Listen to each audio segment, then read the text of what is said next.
Bantay sarado ng Pag-asa, isang bagong low-pressure area na namataan sa labas ng Philippine Area of Responsibility. Huling namataan ang LPA sa layong 1,600 kilometro silangan ng Eastern Visayas. Papasok ito ng bansa bilang bagyo, tatawagin sa pangalang Josie. Ilang munisipalidad sa Luzon at Mindanao ang nagsuspindi na ng klase.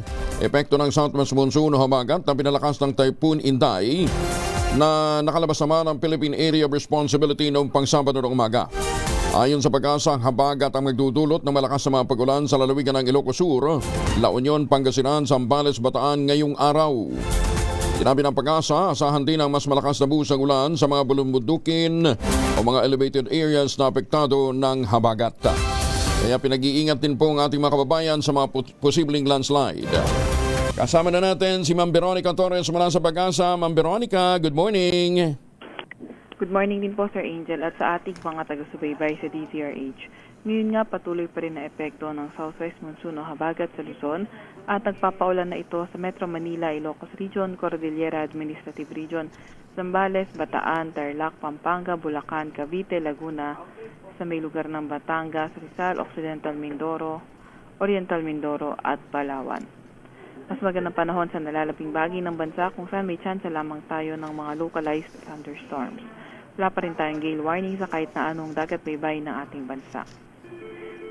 At sa ngayon naman, ay may mini-monitor tayong isang low pressure area sa labas ng ating Philippine Area of Responsibility. Itong low pressure area na ito, nananatiling katamtaman yung tsansa na maging isang ganap na bagyo. Hindi naman natin tinatagal yung chance na papasok ito ng ating Philippine Area of Responsibility. At yan ka po muna ang pinakahuli sa laging na ating panahon.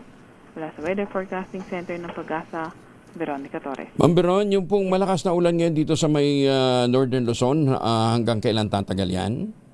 Pinasahan nga po natin na yung mga malalakas na mga pag-ulan sa may bandang mostly sa Luzon, sa western section nga natin, inaasahan po natin maghapon na in the next 24 hours, posible may mga 50 to 100 millimeters na mga pag-ulan.